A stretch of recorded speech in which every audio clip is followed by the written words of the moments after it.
আমরা আল্লাহ তাআলার দরবারে অসংখ্য শুকর আদায় করছি যে মহান আল্লাহ রাব্বুল আলামিন আমাদেরকে অত্যন্ত দয়া করে আজকে পবিত্র জুমার দিনে দুনিয়ার যাবতীয় ঝামেলা থেকে মুক্ত করে আল্লাহ পাকের ঘর মসজিদে নিয়ে এসেছেন জুমার নামাজ আদায় করার জন্য। এজন্য আমরা সকলেই দিল থেকে কালিমাতুশ শুকর আদায় করি আলহামদুলিল্লাহ। সম্মানিত মুসলিম, আপনারা গত জুমা এবং আগের জুমাতে বাইতুল্লাহ শরীফ নির্মাণের ইতিহাস নিয়ে আলোচনা শুনেছেন। আমার পক্ষে যতটুকু সম্ভব ছিল ততটুকু আপনাদেরকে বোঝানোর চেষ্টা করেছি। তো বাইতুল্লাহ শরীফ মোট 10 বার নির্মাণ হয়েছে হযরত ইব্রাহিম আলাইহিস সালামের দ্বারা মহান আল্লাহ রাব্বুল আলামিন চতুর্থবার বাইতুল্লাহ শরীফ নির্মাণ করানোর পরে আল্লাহ ঘোষণা দিলেন ওয়াআযিন ফিন নাসি বিল হজ্জ ইয়াতুকা রিজালা ওয়া আলা কুল্লি মুমিনিন ইয়াতিনা মিন কুল্লি ফাজ্জিন আমিক।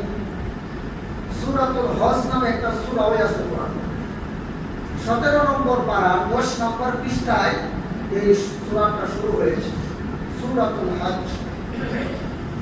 এই সূরাতুল হজে মহান আল্লাহ রাব্বুল আলামিন হযরত ইব্রাহিম আলাইহিস সালাতু ওয়াস সালামকে বলেন, হে ইব্রাহিম, যেহেতু বাইতুল্লাহ নির্মাণ শেষ হয়ে গেল, তো নির্মাণের উদ্দেশ্য ছিল এই ঘরটা যেন আমার বান্দারা তারা যেন এসে তওয়াফ করে, যেমন ভাবে ফেরেশতারা বাইতুল মামুর তওয়াফ করে আল্লাহর কাছে তাওবা করেছিল, আল্লাহর কাছে ক্ষমা প্রার্থনা করেছিল, ঠিক এভাবে কিয়ামত পর্যন্ত আমার বান্দারা যেন এই বাইতুল্লাহ শরীফ তাওয়াফ করে আমার কাছে যেন ক্ষমা চাইতে পারে, এজন্য বাইতুল্লাহ নির্মাণ হয়েছে। এখন বাকি কাজ হলো মানুষ যেন এখানে আসে, এসে যেন তাওয়াফ জিয়ারত করে আমি আল্লাহর কাছে যেন ক্ষমা চাই, এখন তুমি ঘোষণা করো।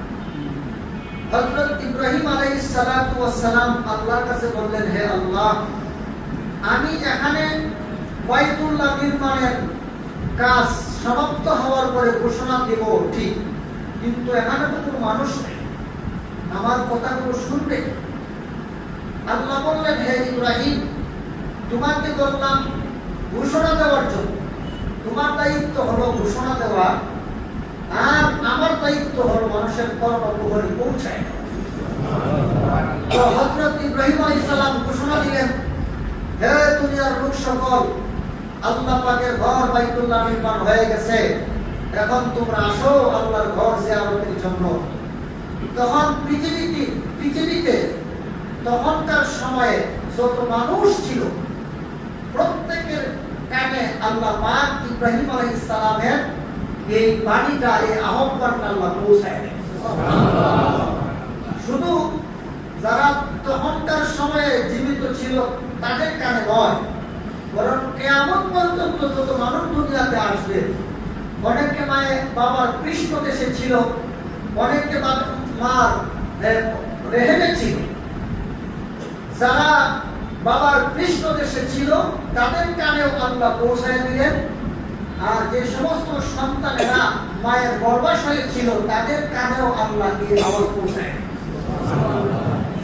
ইব্রাহিম আলাইহিস সালাতু ওয়াস সালামের আওয়াজ শোনার পর যারা বলেছিল লাব্বাইক, যারা বলেছিল লাব্বাইক আল্লাহুম্মা লাব্বাইক, যারা বলেছিল লাব্বাইক আল্লাহুম্মা লাব্বাইক, লাব্বাইক এর মর্ম হলো আল্লাহ তোমার দরবারে হাজির।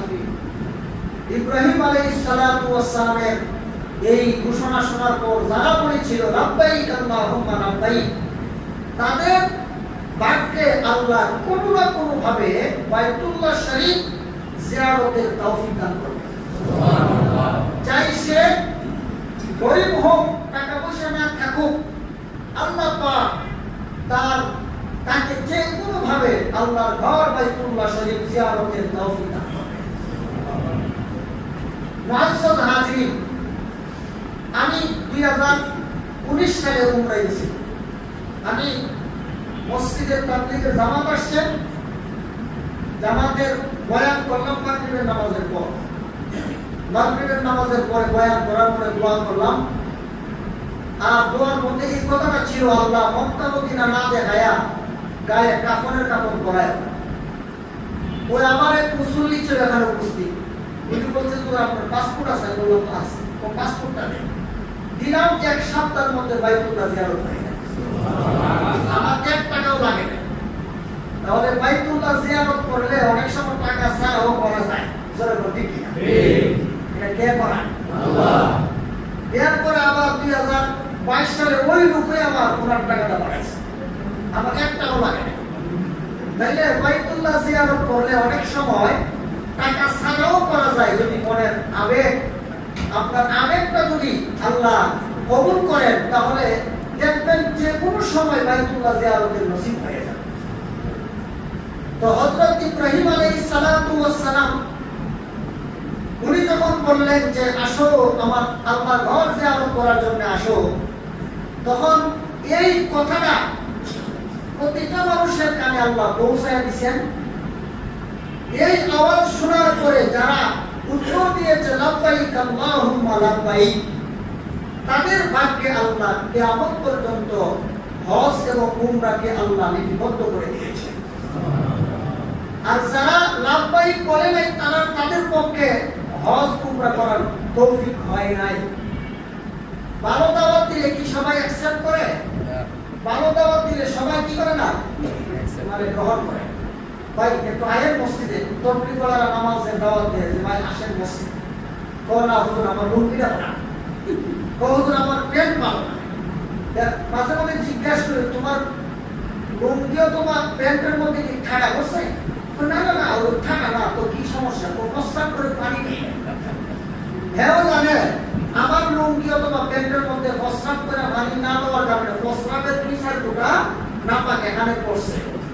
এই জন্য সে ডরে ভয়ে আল্লাহর মসজিদে আসে না।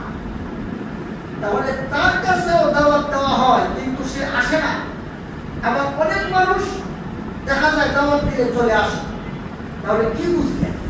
ভালো কাজের দাওয়াত দিলে কেউ গ্রহণ করে, কেউ গ্রহণ করে না। এটাই নিয়ম। ঠিক এভাবেই আল্লাহ রাব্বুল আলামিন যখন ইব্রাহিম আলাইহিস সালামের মাধ্যমে দাওয়াত দিয়া দিলেন, যারা শুনলো এর মধ্যে অনেকে লাব্বাইক বলছে, অনেকে লাব্বাইক বলে নাই। যারা বলেছে কিয়ামতের মরার আগে কোনো না কোনো ভাবে আল্লাহ পাক তাকে আল্লাহ হজ অথবা উমরার তৌফিক দান করবে।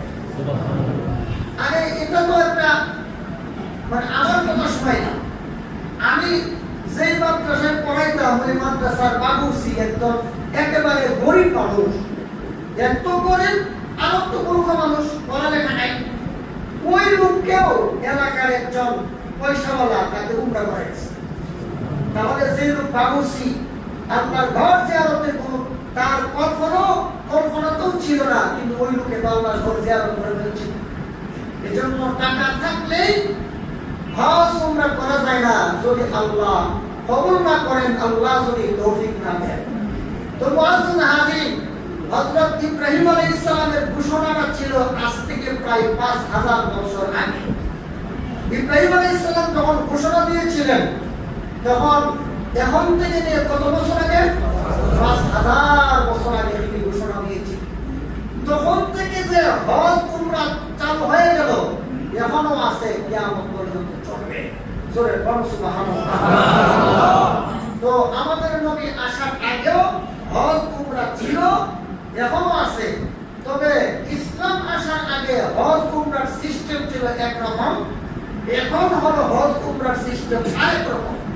আমরা বলি লাব্বাইক আল্লাহুম্মা লাব্বাইক, লাব্বাইক লা শারীকা লাকা লাব্বাইক, ইন্নাল হামদা ওয়ান নি'মাতা লাকা ওয়াল মুলকু লা শারীকা লাক। এটা হলো আমাদের হজের তালবিয়া। আর বেঈমান কাফেরও আল্লাহর কাছে হাজির হতো, বলতো লাব্বাইক আল্লাহুম্মা লাব্বাইক, লা শারীকা লাকা ইল্লা হাযিহিল আসনাম। এরা বলতো লাব্বাইক আল্লাহুম্মা লাব্বাইক, লাব্বাইক লা শারীকা লাকা ইল্লা হাযিহিল আসনাম। আল্লাহ তোমার দরবারে হাজিরা দিলাম, তোমার আর কোনো শরীক নাই, বাইতুল্লাহর ভিতরে 360টা মূর্তি ছাড়া তোমার আর কোনো শরীক নাই, আল্লাহ তোমার দরবারে হাজিরা দিলাম। এটা হলো মক্কার বেঈমান কাফেরদের তালবিয়া। এক দুই, আর আমাদের তালবিয়া হলো লাব্বাইক আল্লাহুম্মা লাব্বাইক লাব্বাইক লা শারীকা লাক লাব্বাইক ইন্নাল হামদা ওয়ান নি'মাতা লাকা ওয়াল মুলক লা শারীকা লাক। এটা আমাদের তালবিয়া। শুনতে কত ভালো লাগে, বলতে কত ভালো লাগে। আর এই মানবের গোষ্ঠী এরা কয় লা শারীকা লাকা ইল্লা হাযিহিল আসনাম, আল্লাহ এই মূর্তিগুলো ছাড়া তোমার আর কোনো শরীক নেই। আমরা কি মানবের গোষ্ঠী নাকি ইব্রাহিম আলাইহিস সালামের সন্তান? ইব্রাহিম আলাইহিস সালামের সন্তান। মুআজ্জাজ হাজির। তো এরা এইভাবে তালবিয়া বলতো আর আমরা এইভাবে করি। তাদের আরেকটা পার্থক্য হলো এরা উলঙ্গ হয়ে আল্লাহর ঘর তওয়াফ করতো আর বলতো ওয়া কানা সালাতুহুম ইনদাল বাইতি ইল্লা মুকাআ ওয়া তাসবিয়া। সূরা আনফালে মহান আল্লাহ জাল্লা শানুহু বলেন যে তাদের বাইতুল্লাহর মধ্যে নামাজ পড়ার সিস্টেম ছিল, এরা শীষ দিত আর হাতে তালি দিত। কি দিত? শীষ এবং হাতে তালি। তো এদের তাওয়াফের সিস্টেম ছিল উলঙ্গ হয়ে তাওয়াফ করা আর শীষ দেওয়া আর হাত তালি দেওয়া।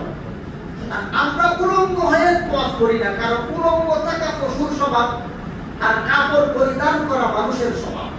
যেহেতু মুসলমানের সন্তান পশু না মানুষ, এর জন্য কাপড় পরিধান করে।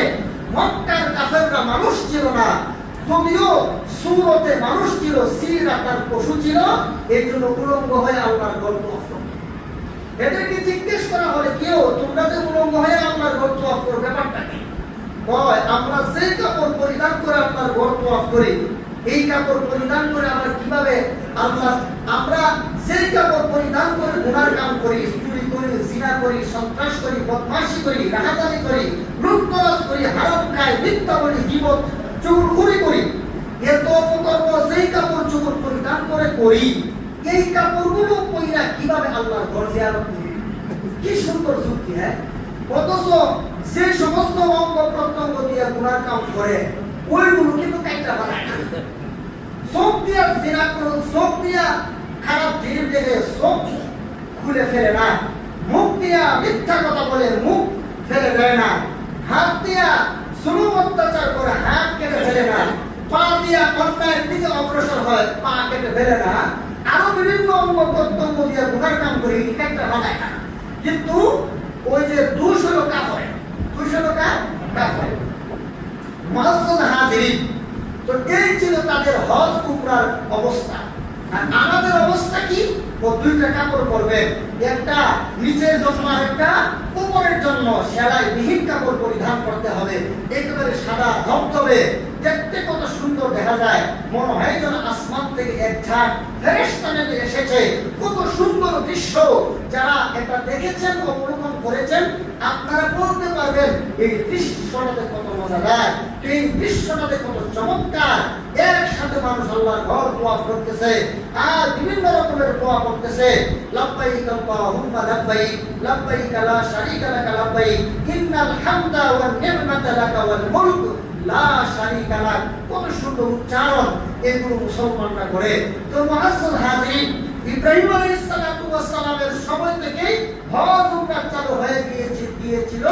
তবে ইসলাম আসার আগে হজ উমরা এগুলোর মধ্যে আল্লাহর সাথে তারা বেদিন কাফিররা মূর্তি রেখে রাখত আর তারা শির দিত, হাতে তালি দিত। এখন আসি আমরা দেশে যে রাজনীতি আছে না, রাজনৈতিক কোনো বক্তব্য দিতে গেলে কোন নেতাই যদি কোনো কিছু বলে সবাই হাতে তালি দেয়, দেয়নি? আমরা যখন নতুন এই বাংলাদেশে বসবাস করি, আমরা তো উগান্ডা থেকে আসি নাই, আমরা কি বাংলাদেশের আসি না। বাংলাদেশের রাজনীতির সিস্টেম হলো নেতাই যদি খুব একটা ভালো বক্তব্য দেয় তখন হাত তালি দেয়, দেয় কিনা? দুই, অথবা কোন সুশীল সমাজ যারা প্রগতিশীল, হ্যাঁ, যারা ইসলাম নামটা শুনলেই তাদের গায়ের মধ্যে আগুন ধরে, এবং প্রগতিশীল সুশীল সমাজের লোক যারা, ওই যে শাহবাগী যারা, এরাও অনেক হাত তালি দেয়, আনন্দ উল্লাস করে। আচ্ছা বলুন তো, হাততালি দেওয়া কার স্বভাব? ওই যে আগে বললাম, মানবদের স্বভাব, কাফের মুশরিকদের স্বভাব। এরা আল্লাহর ঘর তওয়াফ জিয়ারত করে, এরা হাততালি দিত, শিরক দিত। সুতরাং মুসলমান তো হাততালি দিতে পারে না। আপনারা তো ইসলামী রাজনীতি চান না।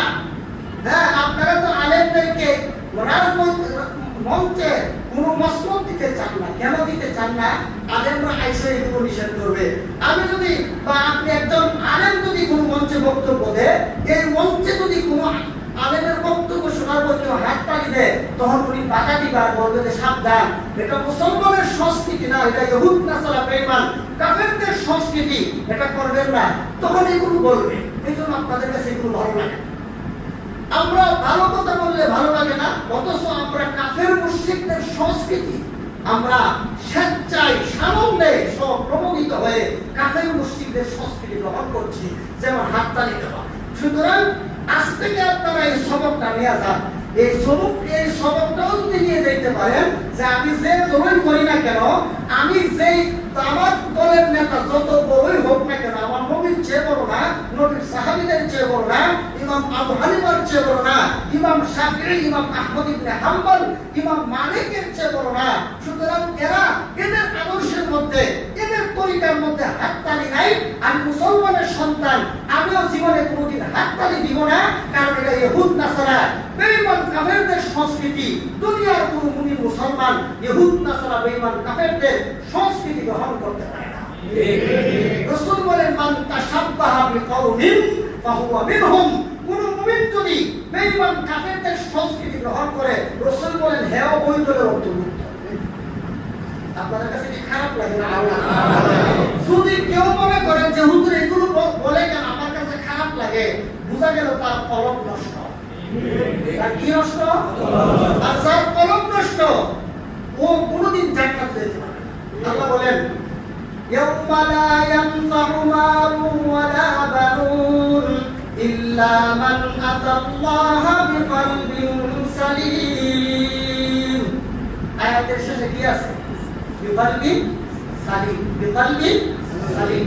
আয়াত কলবে সালিম বলা হয় সুস্থ অন্তর।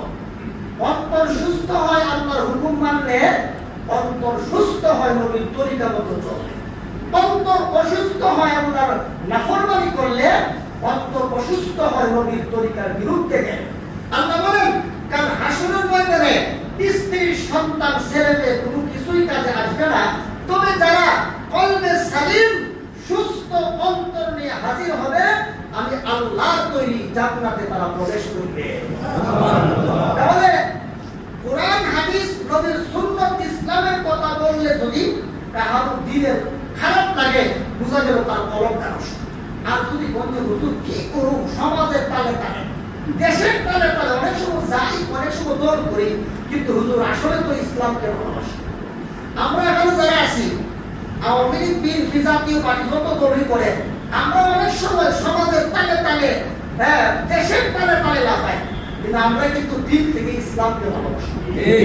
আজকে যদি তারেক জিয়া যদি নবীরে গাড়ি দেয়, যারা সত্যিকারের মুসলমানের সন্তান, এরা কি বিএনপি করবো না? আজকে যদি জাতীয় পার্টির কোন নেতা নবীরে গাড়ি দেয়, যার অন্তরে ইমানের লেশ মাত্র আছে, সেই দল করে সর্বনাশ। এতদিন যাই করলাম, আমি তো ভুলেছিলাম, এতে আমার নবীরে আমার নবীরে নিয়ে গালাগালি করে। সুতরাং আমার নবীকে নিয়ে যদি কেউ গালাগালি করে, আমি আর এই দল করবো না। আমরা অনেকে তালে তালে ভালে ভালে যাই, কিন্তু আমাদের অন্তরে ইসলামের মহব্বত, কোরআনের মহব্বত, আল্লাহ এবং তার রাসূলের মহব্বত আছে। হ্যাঁ, এই জন্য এখন যদি বলেন যে হুজুর এখন যাই কি আর করুন, কিন্তু আমার অন্তরে ইসলামের মহব্বত আছে, তাহলে আমরা বলি যে এইরকম যদি হয়, তাহলে আশা করা যায় যে সত্যিকারের ইসলামের পথে ফিরে আসার সম্ভাবনা আছে, ঈমানের সাথে মৃত্যুবরণ করার সম্ভাবনা আছে। আর যদি কোন যে না এগুলো করবে না, এগুলো খারাপ জিনিস, হ্যাঁ আমরা যারা করি এটি সঠিক, তাহলে আপনার অন্তর নষ্ট হবে। হাজির হজের আলোচনা করতে গিয়ে আজকে আমরা একটা জিনিসের সমাধান পাইলাম কি? হাততালি দেব না। হাততালি দেব না। হাততালি কার স্বভাব? কোরআনে আল্লাহ বলেন ইহুদ নাসারা বেঈমান কাফেরদের স্বভাব। ওয়া মা কানা সালাতুহুম ইনদাল বাইত ইল্লা মুকাআ ওয়া তাসদিয়া। তাসদিয়া মানে হাততালি। হাততালি দিত বেঈমান কাফেররা। কাফেররা যা করে আমি তা করব। তোমার হাজির এই যে হজ কেন দেখেন, আজকে আমরা এলাকাবাসী মানুষ কমসে কম সপ্তাহে একদিন মসজিদে সমবেত হই। কেন? একজনের সাথে আরেকজনের পুরো সপ্তাহে কিন্তু সাক্ষাৎ হয় না। অনেকে ওই যে সকালে যায়, রাত 10-11টার সময় আসে, অনেকের সাথে অনেকের সাক্ষাৎ হয় না। অনেকে দূর দূরান্তে চাকরি বাকরি করে, মহল্লার মধ্যে প্রত্যেক বৃহস্পতিবারে শুক্রবার আসে, এরকম হয় না? তো যেহেতু মহল্লাবাসী একে অপরের সাথে সাক্ষাৎ হয় না, মিলন হয় না, এজন্য আমরা জুমার দিনের ব্যবস্থা করছি। কেন? কমসে কম মুসলমানরা যেন সপ্তাহে একদিন একত্রিত হয়, সমবেত হয়।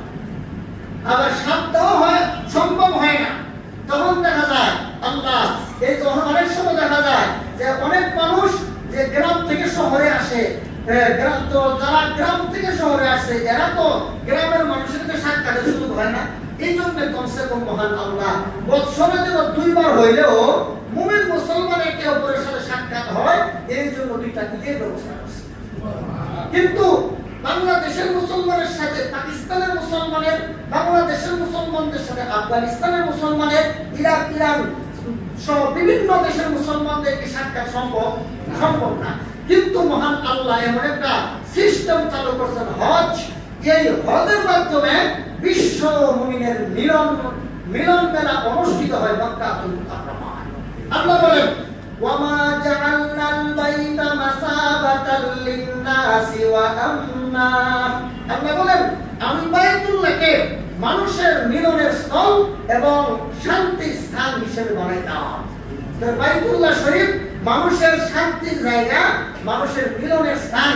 দুনিয়ার বিভিন্ন দেশের মুসলমান বাইতুল্লাহ শরীফ একসাথে জিয়ারত করে, দেখবেন কেউ কাউকে চিনে না। অনেক মানুষ অনেক লম্বা, অনেক মানুষ অনেক ছোট, অনেক মানুষ অনেক সুন্দর, অনেক মানুষ অনেক কালো, অনেক মানুষ দেখা যায় নাক মুখ একবারে ছেঁড়া, বিভিন্ন রকমের মানুষ দেখা যায়। কেন? সারা দুনিয়ার মানুষ এখানে একত্রিত হয়। এটা দুনিয়ার মুমিন মুসলমানদের একটা মিলনের স্থান। শুধু তা নয়, এই বাইতুল্লাহ শরীফ এটা মিলনের স্থান নয়, এটা একটা শান্তির জায়গা। এখানে দেখবেন কেউ কাউকে গালি দেয় না, কেউ কারোর কাছ থেকে প্রতিশোধ নেয় না, কেউ কারোর উপর জুলুম অত্যাচার করে না। এটা শান্তির জায়গা। একজন মুমিন সারা দিন বাইতুল্লাহর দিকে তাকায় থাকবে। খোদার কসম খেয়ে বলি, আমি আল্লাহর কসম খেয়ে বলতে পারি, একজন মুমিন যদি সারা দিন বাইতুল্লাহর দিকে তাকায়ও থাকে আর সে যদি সারা দিন খাওয়া দাওয়া না করে, দেখবেন তার পিপাসা লাগবে না, তার ক্ষুধা লাগবে না। বাইতুল্লাহ দেখলে তার পিপাসা এবং ক্ষুধা মুহূর্তের মধ্যে মিটে যায়। এটা কালো একটা ঘর, এই ঘরটা কালো একটা ঘর। এটা ওই রকমের একবারে সুন্দর না, মুকেশ আম্বানির বাড়ির মতো এত সুন্দর না। তারপরে ইউরোপ, আমেরিকা বিভিন্ন দেশের রাষ্ট্রপ্রধানের মতো, রাজপ্রাসাদের মতো এত সুন্দর না দেখতে। কিন্তু এর মধ্যে কালো গিরা বেষ্টিত যে ঘরটা, এটা এত সুন্দর লাগে, এটা দেখতে এত মজা লাগে। আল্লাহ, এটা এত মজা, এই মজার কথা কোন বক্তা মুখ দিয়ে বলা সম্ভব হবে না যদি বাস্তবে না। জীবনে যদি কাঁচা মরিচ কেউ খেয়ে না থাকে, তারা যদি বলেন কাঁচা আঙ্গুরের মতো চিকন এবং লম্বা, দেখতে সবুজ কালার, খাওয়ার পরে এমন লাগে, এর জীবনে বুঝবে না। কিন্তু মুখের ভিতরে দিয়ে যদি একটা কামড় দিয়া দেয়, তখন আর বলতে হবে না কাঁচা মরিচ এমন এমন। যখন চোখ মুখ লাল হয়ে যাবে, তখন আর তাকে কেউ ওয়াশ করতে হবে না যে এর নাম কাঁচা মরিচ। তখন সে নিজেই বুঝে নিবে এটার নাম হলো কাঁচা মরিচ। জোরে বলতে কিনা? তখন ওয়াশ করা লাগবে? ওয়াশ করা লাগবে না। যেমন ভাবে নাবালক বাচ্চাকে সাবালক কি জিনিস বোঝানো যায় না, সাবালক হওয়ার পরে সে নিজে বুঝে আর এজন্য ওয়াশ করা লাগে না সাবালক কোন জিনিসের নাম। ঠিক তেমনি ভাবে যে বাইতুল্লাহ শরীফ সরাসরি যায় নাই, সে বাইতুল্লাহর মজা কি বুঝবে? যে গেল তাকে আর ওয়াশ করতে হবে না, বাইতুল্লাহ যে দেখতে কি মজা। জোরে বলতে কিনা? খানায়ে কাবা কা মঞ্জর আই খুদা দেখলা মুঝে, মক্কা ও শহর মদিনা দেখি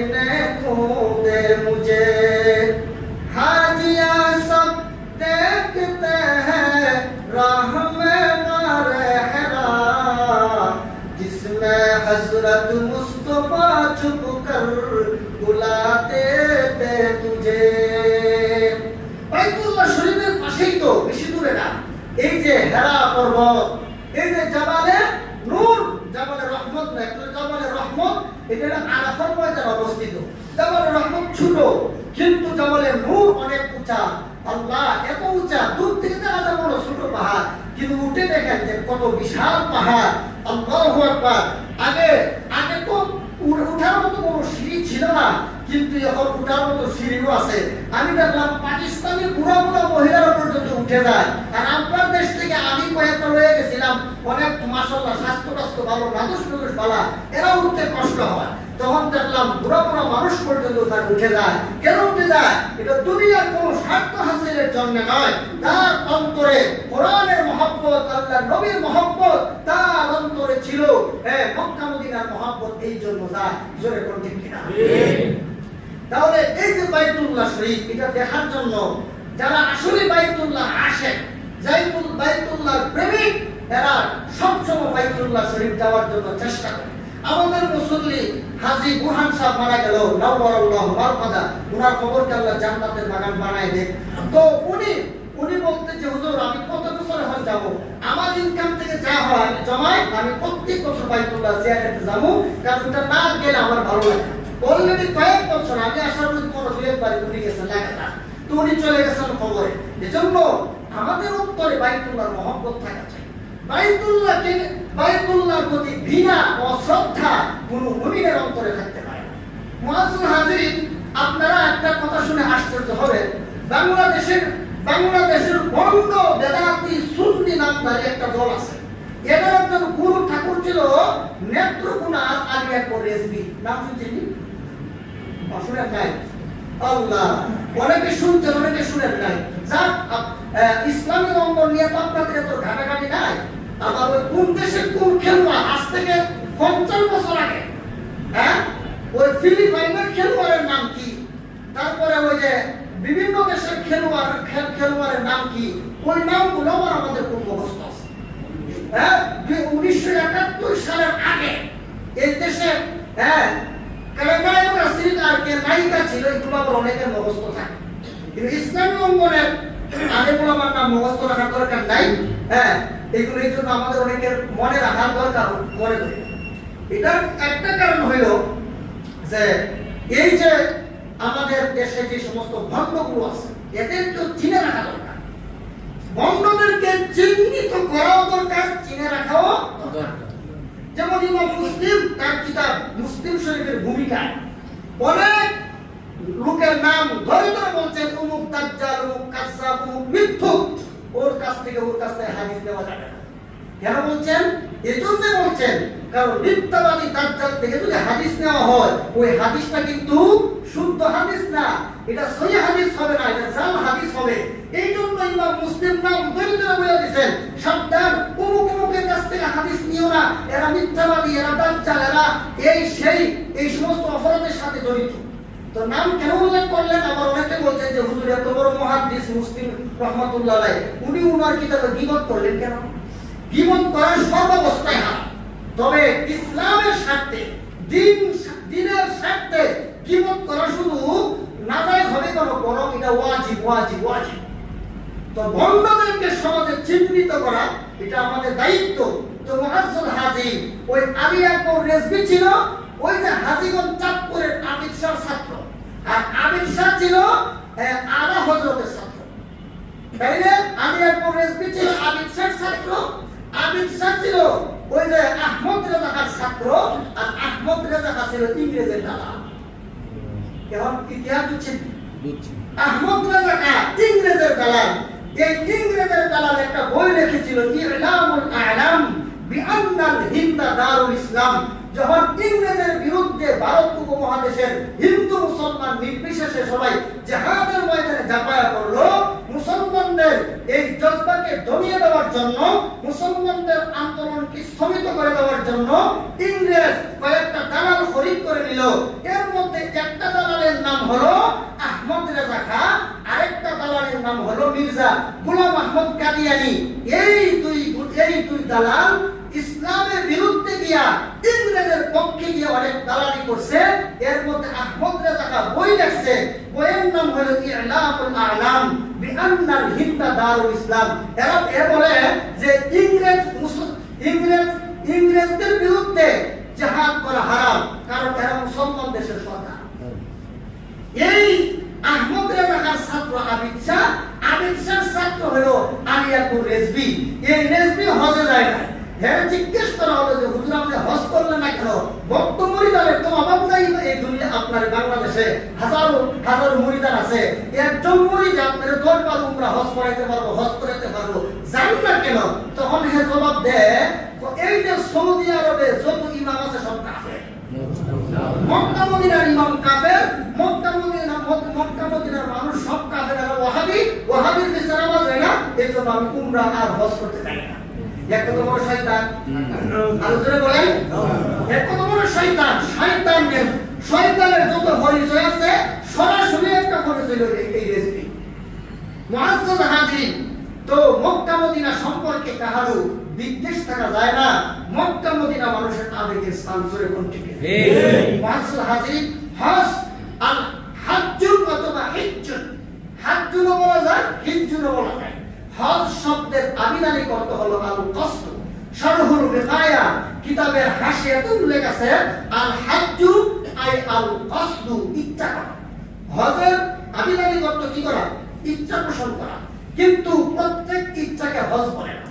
আমি আমার ইচ্ছা করলাম বয়ান বন্ধ করে দিলাম, এর নাম কি হজ? আমি ইচ্ছা করলাম হাতে উঠে চলে গেলাম, এর নাম হজ? তাহলে আবিধানিক অর্থে হজ বলা হয় ইচ্ছাকে, কিন্তু ইচ্ছাকে তো ইসলামের ওই যে 5টা স্তম্ভের একটা স্তম্ভ হজ, ওইটা বলা হয় না। তাহলে হজ কোন জিনিসের নাম? এই জন্য শরীয়তের পরিভাষায় হজ বলা হয় জিয়ারাতু হুয়া জিয়ারাতু মাকানিন মাখসুসিন ফি ওয়াক্তিন মাখসুসিন বিতরিকিন মাখসুসিন। এর অর্থ হলো নির্দিষ্ট সময়ে নির্দিষ্ট স্থানসমূহ নির্দিষ্ট কার্যাবলীর মাধ্যমে তোমার জিয়ারত করাকে হজ বলে। নির্দিষ্ট সময়ে নির্দিষ্ট স্থানে নির্দিষ্ট কার্যাবলী সম্পাদন করাকে হজ বলে। হজ কাকে বলে? নির্দিষ্ট সময়ে নির্দিষ্ট স্থানে নির্দিষ্ট কার্যাবলী সম্পাদন করাকে হজ বলা হয়। মুআজ্জাজ হাজির, এজন্য আল্লাহ তাআলা বলেন যে হজের সময় আছে। হজ যে কোনো সময় করা যায় না।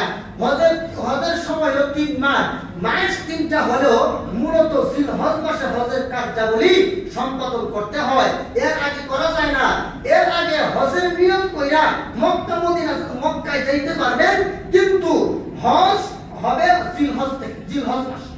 তাহলে শাওয়াল, জিলকদ, জিলহজ এই 3 মাস হলো হজের মাস। এই 3 মাস হজের মাস হলেও শাওয়াল এবং জিলকদ এই 2 মাসে হজ করা যায় না। হজের নিয়ত করা যায়, তবে আপনার হজ করা হয় কোন সময়? জিলহজ মাসে। নামাজ হয় মনে করেন এশার নামাজ দিলাম কয়টায়? পরে 9টায়। তো এশার নামাজ পরে 9টায় দিলাম, তো টাইম মতো নামাজ পড়ব। কিন্তু এর আগে আমরা ওযু করে মসজিদে এসে পড়ি না, মানে এশার নামাজ আদায়ের নিয়তে।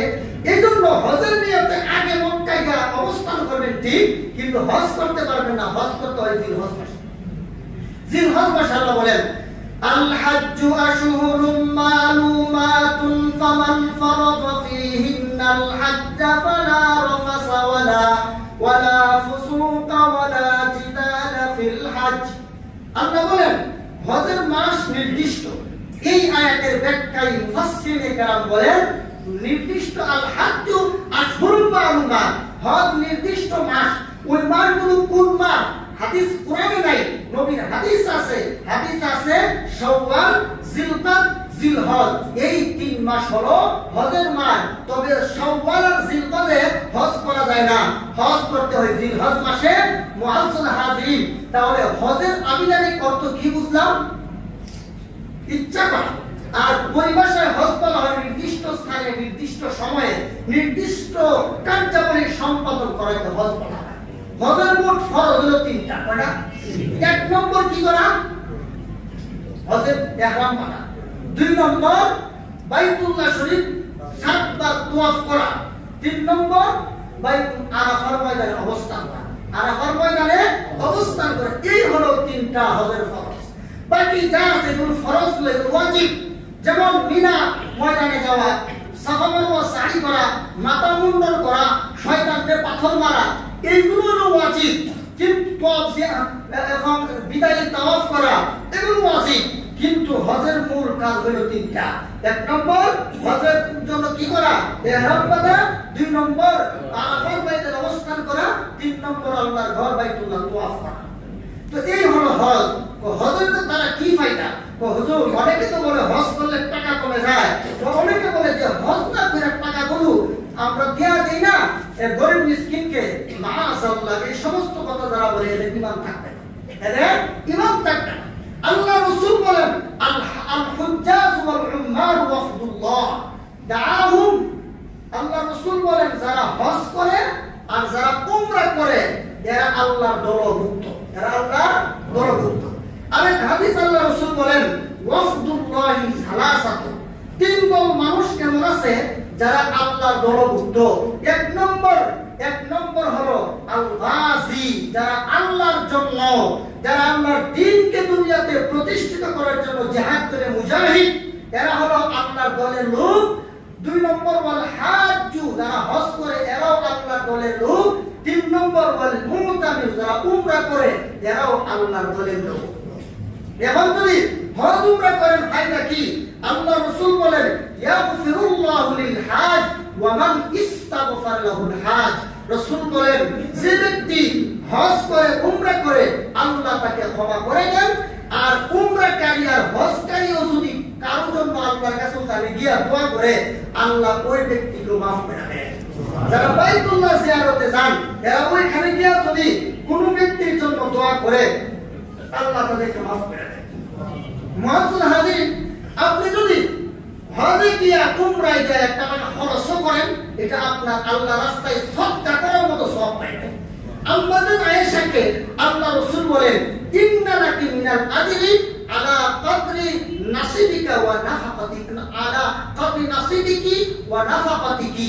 আল্লাহ রাসূল বলেন ও আয়েশা শোনো, তুমি যে উমরা করতে আসলা, উমরা করতে আয়েশা যদি তোমার কষ্ট হয় তাহলে এটা আল্লাহর রাস্তায় সওয়াব পাইবা, সদকা করার সওয়াব পাইবা। তুমি যদি এই উমরা করতে আসা একটা টাকা 5টা টাকা নিজের জন্যও খরচ করো তবু আল্লাহর রাস্তায় দান করার মতো সওয়াব পাইবা। তাহলে হজে গেলে উমরায় গেলে ওইখানে গিয়ে যদি কোনো কষ্ট পান, কষ্টটা সহ্য করবে, আল্লাহর রাস্তায় সদকা করার মতো সওয়াব পাইবেন। অনেক মানুষে হজে গিয়া উমরায় যায়, এগুলো তো আমরা শুনি, দেখা যায় যে এখন আরাফার ময়দানে গিয়ে ঝগড়া করে, আছে না? আরাফার ময়দানে গিয়ে ঝগড়া করে, বাইতুল্লাহর ভিতরে গিয়ে ঝগড়া করে, তারপরে মসজিদে হারামে গিয়ে ঝগড়া করে, মসজিদে নববীতে গিয়েও ঝগড়া করে, এমন কপাল পোড়ার দল আছে। জোরে বলতে কি আছে? আমি গেছি আল্লাহর সন্তুষ্টি অর্জনের জন্য। এই হজ আর উমরার দ্বারা কি ফায়দা? এক নম্বর তাদের দোয়া কবুল হয়। দুই নম্বর এরা তো আল্লাহর মেহমান। শুধু তাই না, কোন ব্যক্তি হজ করতে গিয়ে যদি মরে যায় কিয়ামত পর্যন্ত তার আমলনামায় শুধু হজের সওয়াব লেখা হবে, শুধু হজের সওয়াব লেখা হবে। কোন ব্যক্তি যদি উমরা করতে গিয়ে মারা যায় ওই ব্যক্তির আমলনামায়ও উমরার সওয়াব কিয়ামত পর্যন্ত লিপিবদ্ধ করা হবে।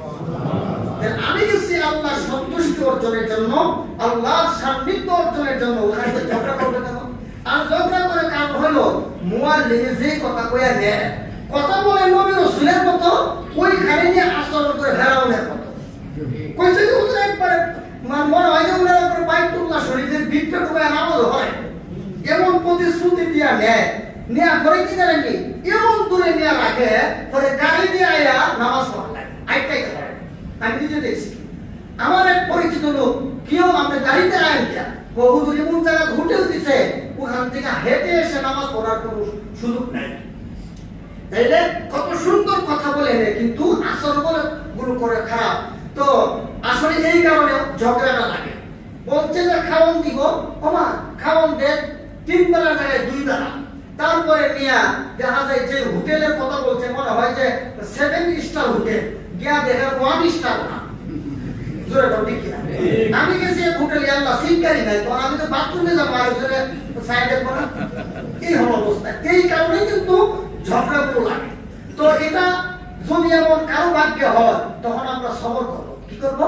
সবর করব যে আল্লাহ তোমার সন্তুষ্টির জন্য আসছি, একটু আপনি নিজেকে নিয়ন্ত্রণ করবেন যে আসলে আমি তো আসছি মানে এখানে প্রসব পায়খানা করার লাগি না, ঘুমানোর জন্য আসি নাই, আমি আসছি একমাত্র আল্লাহ রেজামন্দির জন্য। আচ্ছা যাক, আল্লাহর কাম করার পরে যদি কিছু সময় আমি ঘুমাবো বা একটু ইস্তেঞ্জা করতে এলে করবো, তো ওই সুবিধাটার চেয়ে আমার আল্লাহর ঘর জিয়ারত বা আল্লাহর ঘরের ভিতরে বা এরিয়াতে সময় বেশি কাটালে তখন ওই কষ্টের কথা ঘরে থাকবে। অনেক বাইতুল্লাহ হাজিরা মুতামিররা ওনারা কি করে জানেন? এই যে যোহর নামাজ পড়তে যায় একবারে এশার নামাজ পড়ে আসে। জোরে বলতে কি জায়গা গেছে এমন। আর কিছু আছে প্রত্যেক পড়তে যায় বা বাইতুল্লাহ গিয়া দেখেন এমন কপাল পুরাও আছে, বাইতুল্লাহ শরীফে গিয়া হোটেল থেকে বের হয় না, কোনা হোটেলের ভিতরে নামাজ পড়ে যায়, বাইতুল্লাহতে গিয়া লাভ নাই। দেখি বাইতুল্লাহর মহব্বত উমরাই গেছে। বহুত লোক আছে বাইতুল্লাহ জিয়ারত করার আগেও জিনা কইরা যা, বাইতুল্লাহ জিয়ারত কইরা আয়েশা ও এরপরে তিনি জিনা করে। এরা ওই সমস্ত নাফরমান যারা ওখানে লোক দেখানোর জন্য যায়, টাকা পয়সার অভাব নাই, হারামের টাকা আছে, বিভিন্ন অপকর্মের টাকা আছে, এখন কি করবো? ও একটু দেখানোর জন্য বা উনি খুব বুজুর্গ মানুষের ধোঁকা দেওয়ার জন্য যায়, মূলত এরা আল্লাহর মহব্বতে যায় না। তো মজা হাজি এই যে হজ, এই হজের জন্য এই হজ করলে কি ফায়দা? রাসূল বলেন মান খারাজা হাজ্জান ফামাতা ফালাহু আজরুল হাজ ইলা ইয়াউমিল কিয়ামা ওয়া মান খারাজা মুতামিরান ফামাতা ফালাহু আজরুল মুতামির ইলা ইয়াউমিল কিয়ামা ওয়া মান খারাজা গাজিয়ান ফামাতা ফালাহু আজরুল গাজি ইলা ইয়াউমিল কিয়ামা আও কামা ক্বালা আলাইহিস সালাতু ওয়াস সালাম। আল্লাহ রাসূল বলেন কেউ যদি বাইতুল্লাহ থেকে হজ এবং উমরা নিয়তে গেল, মারা গেল, কিয়ামত পর্যন্ত তার আমলনামায় হজ উমরার সওয়াব দেওয়া হবে। শুধু তাই না, আল্লাহ রাসূল বলেন আল উমরাতু ইলাল উমরাতি কাফফারাতুন লিমা বাইনাহুমা ওয়াল হাজ্জুল মাবরুরু লাইসা লাহুল জাযাউ ইল্লাল জান্নাহ।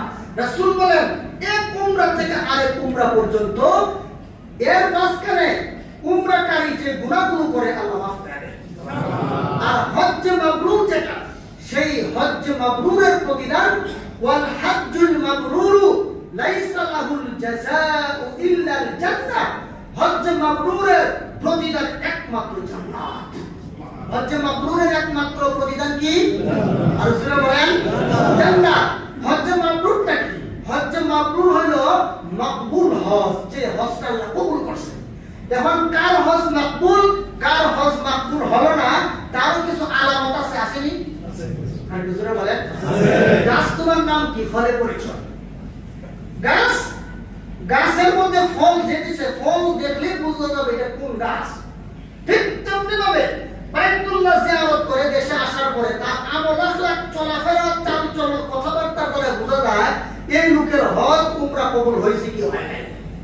যদি দেখা যায় যে হজ করার আগের চেয়ে এখন ভালো, তাহলে বোঝা যায় কিছুটা আল্লাহ তাআলা হেদায়েত দান করছে। জোরে বলতে আর যারা হজ্জে মাবরুর নসিব হবে না, এই হজের কোনো ফায়দা নেই।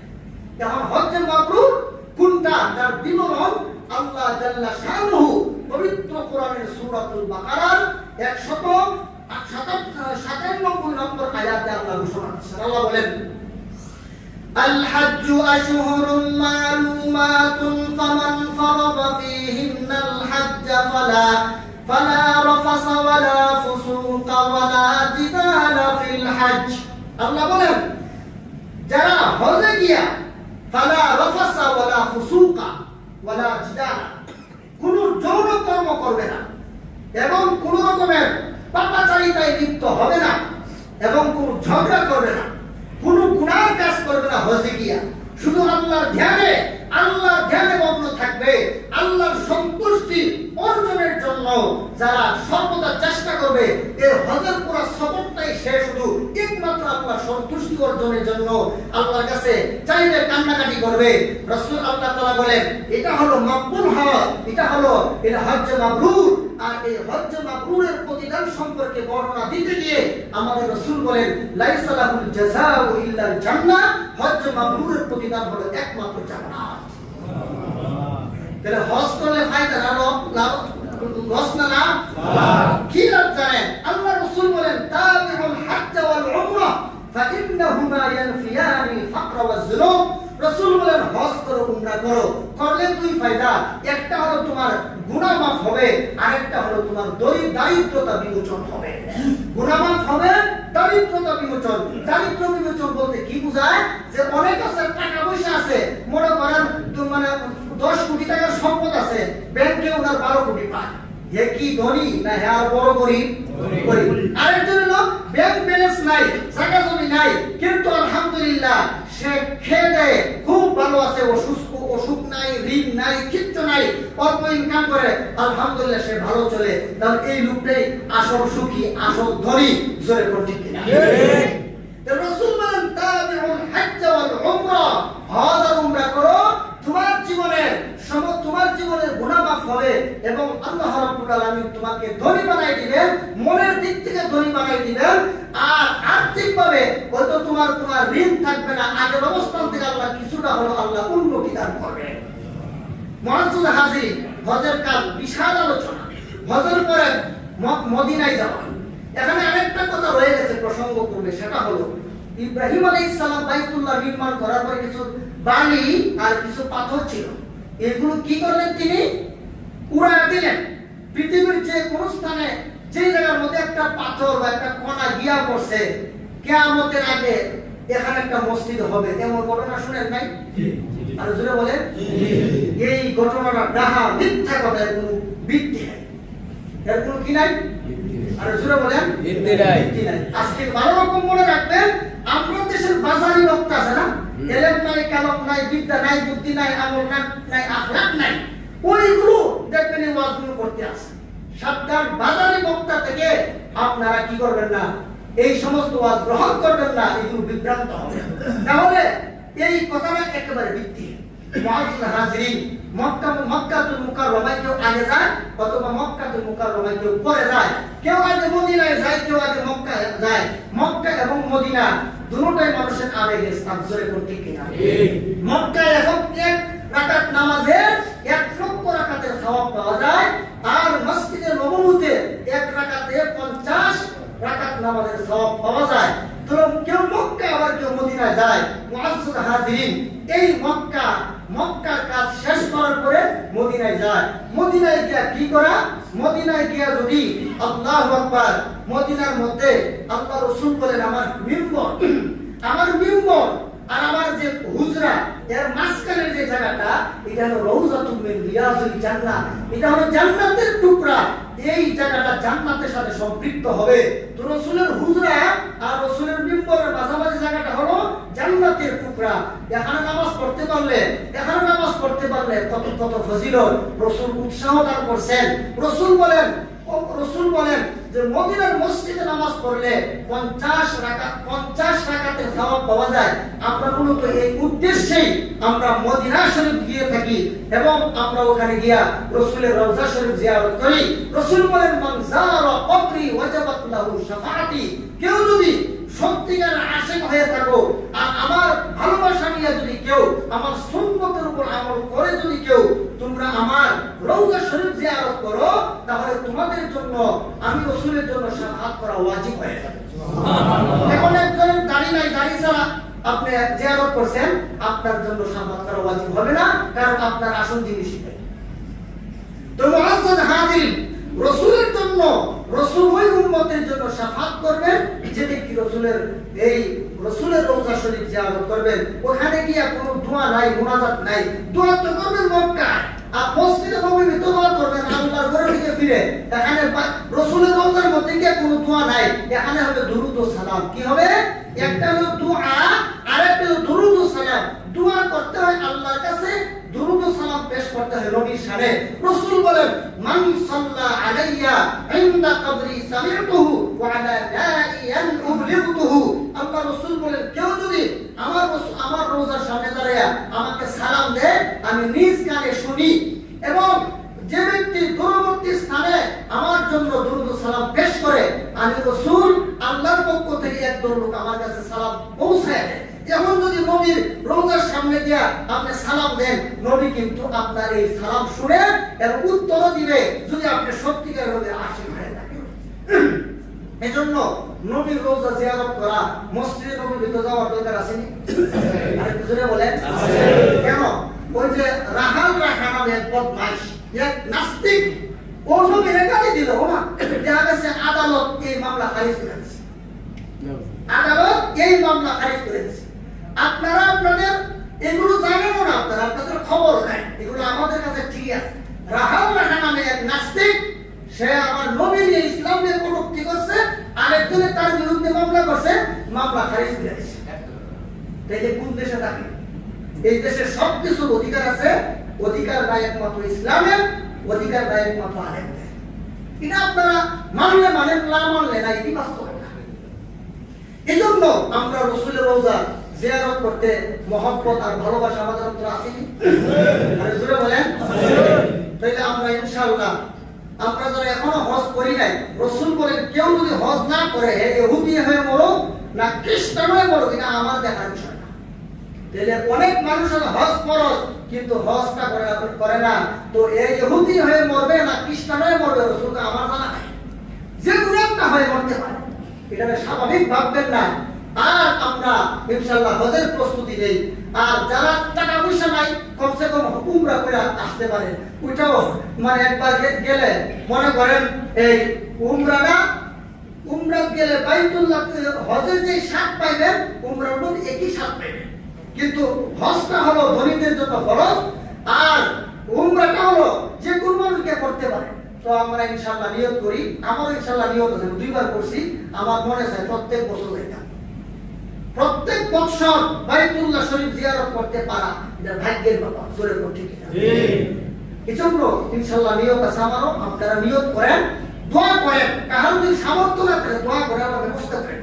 এজন্য ইনশাআল্লাহ আমরা যেন মক্কা মদিনার আশিক হতে পারি, আমাদের উপর অর্পিত দায়িত্ব পালন করতে পারি, সেই তৌফিক আল্লাহ আমাদেরকে দান করুন। আমিন। সুবহান রাব্বিকা রাব্বিল ইজ্জাতি আম্মা ইয়াসিফুন ওয়া সালামুন আলাল মুরসালিন ওয়ালহামদুলিল্লাহি রাব্বিল আলামিন।